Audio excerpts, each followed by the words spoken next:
When Benjamin Netanyahu holds up a map of the Middle East in which Palestine has been erased and Israel stretches from the river to the sea, he is applauded as a visionary who's working to realize the dream of a Jewish homeland. But when Palestinians and their supporters chant, "From the river to the sea, Palestine will be free," they are accused of explicitly calling for the genocide of Jews.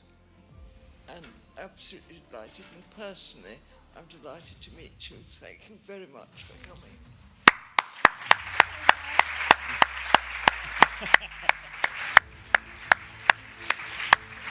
I thank you, members of English Pen and members of the jury, for honoring me with the Pen Pinter Prize.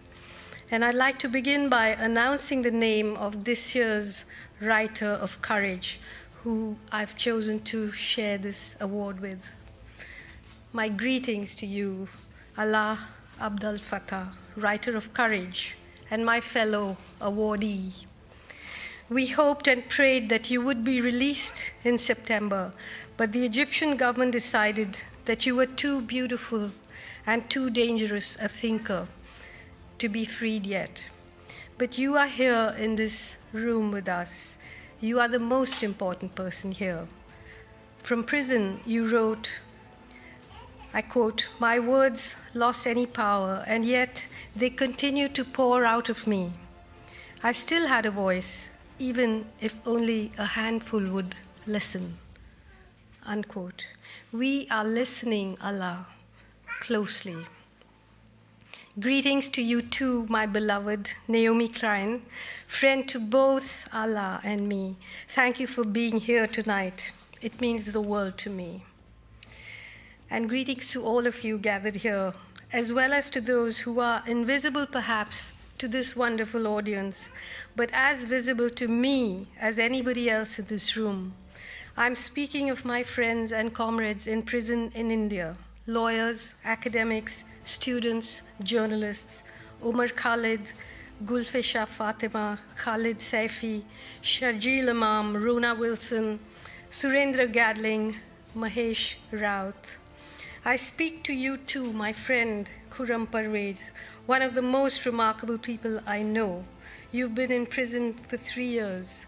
And you too, Irfan Mehraj, and to the thousands incarcerated in Kashmir and across the country whose lives have been devastated. When Ruth Borthwick, chair of English Pen and of the Pinter panel, first wrote to me about this honor, she said, "The Pen Pinter Prize is awarded to a writer who has sought to define, quote, the real truth of our lives and our societies through unflinching, unswerving, fierce intellectual determination." That's a quote from Harold Pinter's Nobel Prize acceptance speech. The word unflinching made me pause for a moment, because I think of myself as someone who's almost permanently flinching. I would like to dwell a little on the theme of flinching and unflinching, which may be best illustrated by Harold Pinter himself. And I quote, "I was present at a meeting at the US Embassy in London in the late 1980s. The United States Congress was about to decide whether to give more money to the Contras in their campaign against the state of Nicaragua. I was a member of a delegation speaking on behalf of Nicaragua, but the most important member of this delegation was a Father John Metcalf. The leader of the US body was Raymond Seitz, then number 2 to the ambassador, later ambassador himself. Father Metcalf said, "Sir, I'm in charge of a parish in the north of Nicaragua. My parishioners built a school, a healthcare center, a cultural center. We have lived in peace. A few months ago, a Contra force attacked the parish. They destroyed everything, the school, the health center, the cultural center. They raped nurses and teachers, slaughtered doctors in the most brutal manner. They behaved like savages. Please demand that the US government withdraw its support from this shocking terrorist activity." Raymond Stites had a very good reputation as a rational, responsible, and highly sophisticated man. He was greatly respected in diplomatic circles. He listened, paused, and then spoke with some gravity. "Father," he said, "let me tell you something.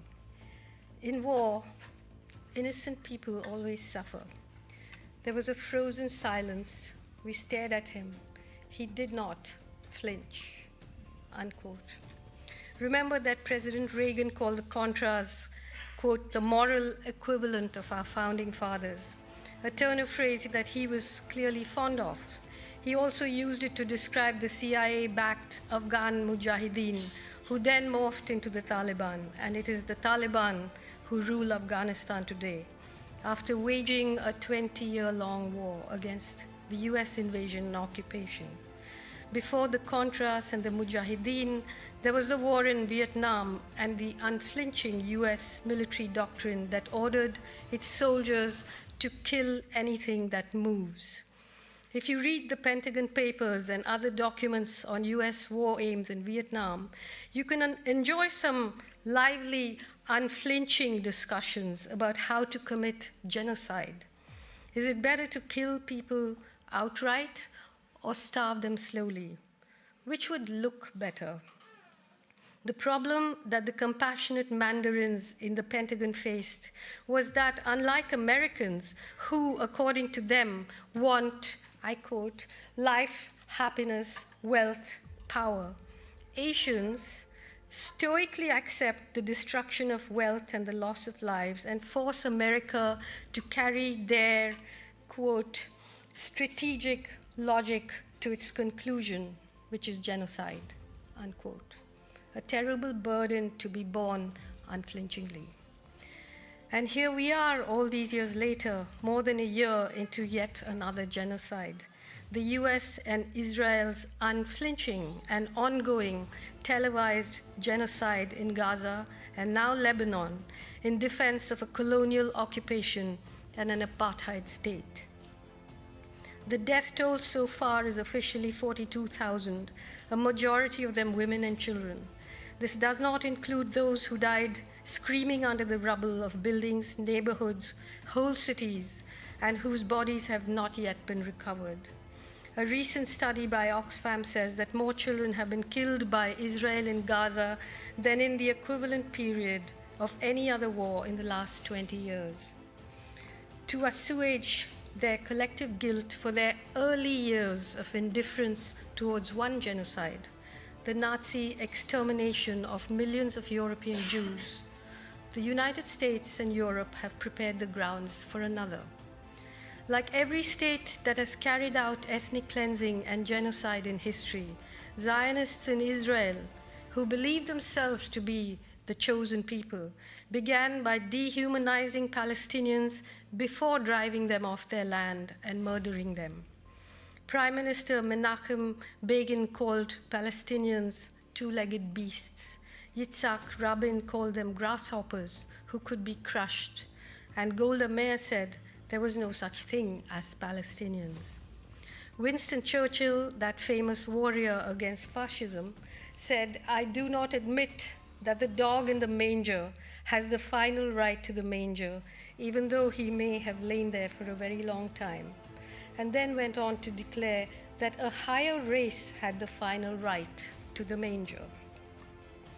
Once those two-legged beasts, grasshoppers, dogs, and non-existent people were murdered, ethnically cleansed and ghettoized, a new country was born. It was celebrated as a land without people for a people without a land. The nuclear-armed state of Israel was to serve as a military outpost and gateway to the natural wealth and resources of the Middle East for Europe and the US, a lovely coincidence of aims and objectives.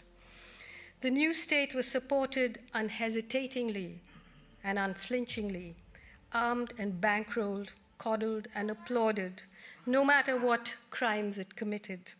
It grew up like a protected child in a wealthy home whose parents smile proudly as it commits atrocity upon atrocity. No wonder today it feels free to boast openly about committing genocide. At least the Pentagon Papers were secret. They had to be stolen and leaked. No wonder Israeli soldiers seem to have lost all sense of decency. No wonder they flood the social media with depraved videos of themselves wearing the lingerie of women they have killed or displaced. Videos of themselves mimicking dying Palestinians and wounded children, or raped and tortured prisoners. Images of themselves blowing up buildings while they smoke cigarettes or jive to music on their headphones. Who are these people? What can possibly justify what Israel is doing? The answer, according to Israel and its allies, as well as the Western media, is the Hamas attack on Israel on October 7th last year, the killing of Israeli citizens and the taking of Israeli hostages. According to them, history only began a year ago. So this is the part in my speech where I am expected to equivocate to protect myself, my neutrality, and my intellectual standing. This is the part where I'm meant to lapse into moral equivalence and condemn Hamas, the other militant groups in Gaza, and their ally Hezbollah in Lebanon for killing citizens, taking people hostage, and to condemn the people of Gaza who celebrated the Hamas attack. Once that's done, it all becomes easy, doesn't it? Ah, well, everyone's terrible. What can one do? Let's go shopping instead. I refuse to play the condemnation game. Let me make myself clear. I do not tell oppressed people how to resist their oppression or who their allies should be. When the US President Joe Biden met with Prime Minister Benjamin Netanyahu and the Israeli War Cabinet during a visit to Israel in October 2023, he said, "I don't believe you have to be a Jew to be a Zionist, and I am a Zionist." Unlike President Joe Biden, who calls himself a non-Jewish Zionist and unflinchingly bankrolls and arms Israel while it commits its war crimes, I'm not going to declare myself or define myself in any way that is narrower than my writing. I am what I write.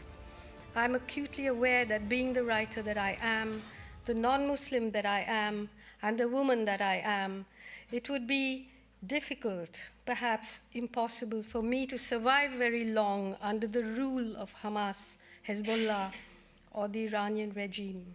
But that is not the point here. The point is to educate ourselves about the history and the circumstances under which they came to exist.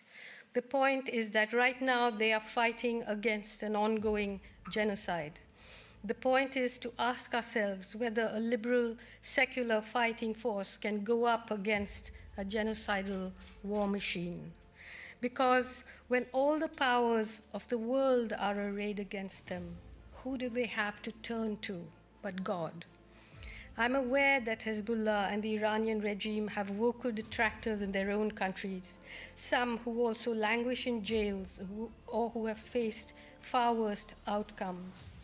I'm aware that some of their actions, the killing of civilians and the taking of hostages on October 7th by Hamas, constitute war crimes. However, there cannot be an equivalence between this and what Israel and the United States are doing in Gaza, in the West Bank, and now in Lebanon. The root of all the violence, including the violence of October 7th, is Israel's occupation of Palestinian land and its subjugation of the Palestinian people. History did not begin on October 7th, 2023. I ask you, which of us sitting in this hall would willingly submit to the indignity that Palestinians in Gaza and the West Bank have been subjected to for decades? What peaceful means have the Palestinian people not tried? What compromise have they not accepted, other than the one that requires them to crawl on their knees and eat dirt? Israel is not fighting a war of self-defense. It is fighting a war of aggression, a war to occupy more territory, to strengthen its apartheid apparatus, and tighten its control on Palestinian people and the region. Since October 7th, 2023, apart from the tens of thousands of people it has killed, Israel has displaced the majority of Gaza's population many times over. It has bombed hospitals, it has deliberately targeted and killed doctors, aid workers, and journalists. A whole population is being starved. Their history is sought to be erased. All this is supported both morally and materially by the wealthiest, most powerful governments in the world and their media. And here I include my country, India, which supplies Israel with weapons as well as thousands of workers. There is no daylight between these countries and Israel. In the last year alone, the US has spent $17.9 billion in military aid to Israel. So let us once and for all dispense with the lie about the US being a mediator, a restraining influence, or as Alexandria Ocasio-Cortez, considered to be on the extreme left of mainstream US politics, put it, working tirelessly for a ceasefire. A party to the genocide cannot be a mediator. Not all the power and money, not all the weapons and propaganda on earth can any longer hide the wound that is Palestine, the wound through which the whole world, including Israel, bleeds. Polls show that a majority of the citizens in the countries whose governments enable the Israeli genocide have made it clear that they do not agree with this. We have watched the marches of hundreds of thousands of people, including a young generation of Jews who are tired of being used, tired of being lied to. Who would have imagined that we would live to see the day when German police would arrest Jewish citizens for protesting against Israel and Zionism and accuse them of anti-Semitism? Who would have thought that the US government would, in the service of the Israeli state, undermine its cardinal principle of free speech by banning pro-Palestine slogans?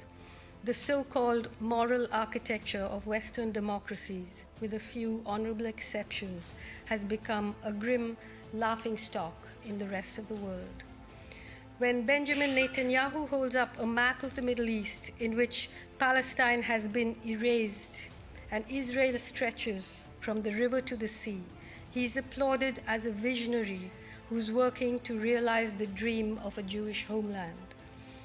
But when Palestinians and their supporters chant, "From the river to the sea, Palestine will be free," they are accused of explicitly calling for the genocide of Jews.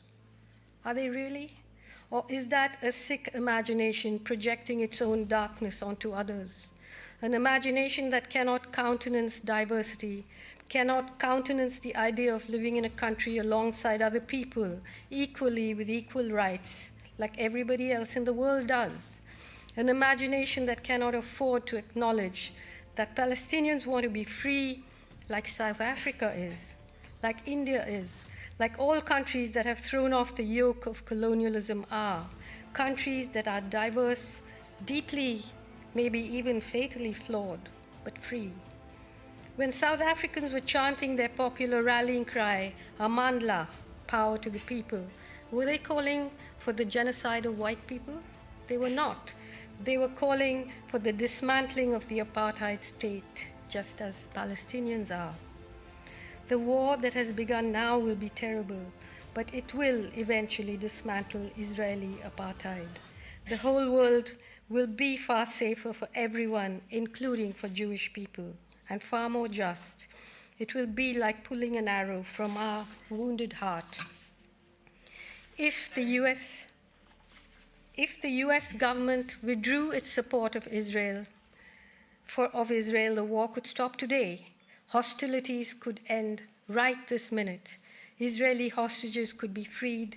Palestinian prisoners could be freed. The negotiations with Hamas and the other Palestinian stakeholders that must inevitably follow the war could instead take place now and prevent the suffering of millions of people. How sad that most people would consider that a naive and laughable proposition. As I conclude, let me turn to your words, Allah Abdel Fattah, from your book of prison writing called You Have Not Been Defeated. I have rarely read such beautiful words about the meaning of victory and defeat and the political necessity of honestly looking despair in the eye. I've rarely seen writing in which a citizen separates himself from the state, from the generals, and even from the slogans of the square with such bell-like clarity. And I quote, "The center is treason because there's room in it only for the general. The center is treason, and I have never been a traitor. They think they've pushed us back into the margins. They don't realize that we never left it. We just got lost for a brief while. Neither the ballot boxes, nor the palaces, or the ministries, or the prisons, or even the graves are big enough for our dreams. We never sought the center because it has no room except for those who abandon the dream. Even the square was not big enough for us, so most of the battles of the revolution happened outside it, and most of the heroes remained outside the frame." End quote. As the horror we are witnessing in Gaza and now Lebanon quickly escalates into a regional war, its real heroes remain outside the frame, but they fight on because they know that one day, from the river to the sea, Palestine will be free. It will.